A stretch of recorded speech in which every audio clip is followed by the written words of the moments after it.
Une journée consacrée à l'évolution climatique sur le Sancy, c'est ça? C'est ça, on est super contente déjà pour la sortie sur la réserve naturelle pour l'animation avec Alexandre Letor de Météo Vert. On est content parce qu'il y avait plein d'habitants de Chastré, pas mal de locaux qui sont venus, que ce soit à l'animation ou à l'inauguration. Donc ça c'est vraiment super et ça montre qu'il y a beaucoup de personnes qui se sentent concernées par ce thème et ça pour nous c'est super positif, quoi. Alors l'expo elle est présentée jusqu'au 3 octobre. Donc c'est ouvert le matin, c'est les horaires de l'Office du tourisme, c'est ouvert tous les matins, y compris le samedi matin. Et après pour des gros groupes, on peut faire des accueils les après-midi. S'il y a des accompagnateurs en montagne avec des groupes par exemple qui veulent faire un petit détour par là pour emmener leur groupe, c'est possible.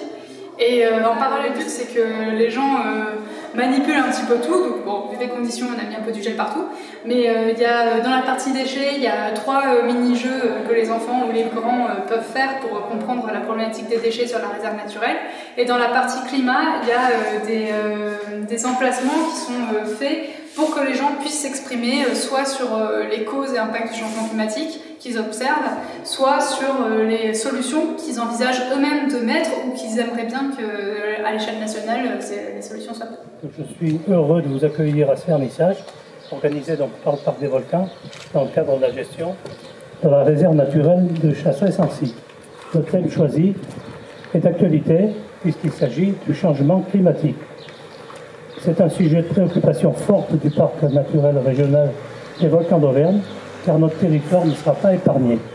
Les impacts se font ressentir, que ce soit sur les milieux naturels comme sur les activités humaines. Tous les services du parc travaillent maintenant sur ce thème du changement climatique. C'est un sujet transversal qui est au cœur des observations et des expérimentations. Une balade dans la réserve de Chastré-Sancy. Le but c'était de parler du climat, donc essayer d'évoquer avec le grand public qu'est-ce qu'un climat, le différencier de la météo surtout, c'est un grand sujet. Et puis on a évoqué justement qu'est-ce qui se passe en termes de climat dans le Sancy, qu'est-ce qu'on a comme réchauffement, est-ce qu'on peut le quantifier, quelles sont les perspectives. Et aussi on a pas mal insisté sur toutes les nuances à avoir parce que c'est un sujet d'actualité. Le réchauffement est bien là, en fait malheureusement on sait qu'on gagne environ 0,2 degrés tous les 10 ans. Ça paraît pas grand chose, mais il faut savoir qu'il n'y a que 5-6 degrés qui nous séparent du climat de Chastré de celui de Clermont-Ferrand. Donc c'est pour nous que c'est préoccupant. J'ai créé plusieurs niveaux de lecture, donc il y a ces grands panneaux là, où donc ça c'est une exposition itinérante du ministère via l'Observatoire national des effets du réchauffement climatique. Donc il y a de l'info, il y a beaucoup de contenu.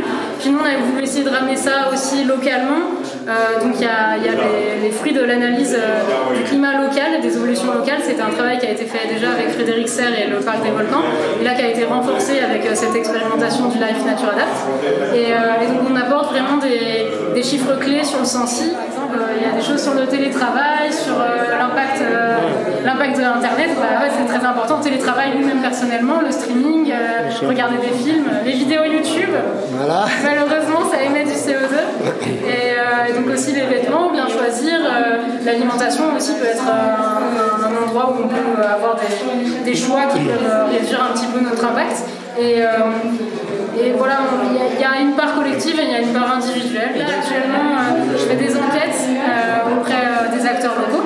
Et l'idée, ça sera à l'automne de proposer des ateliers autour de la restitution de ces résultats et de discuter un peu plus, d'avoir une réflexion sur l'adaptation tous ensemble.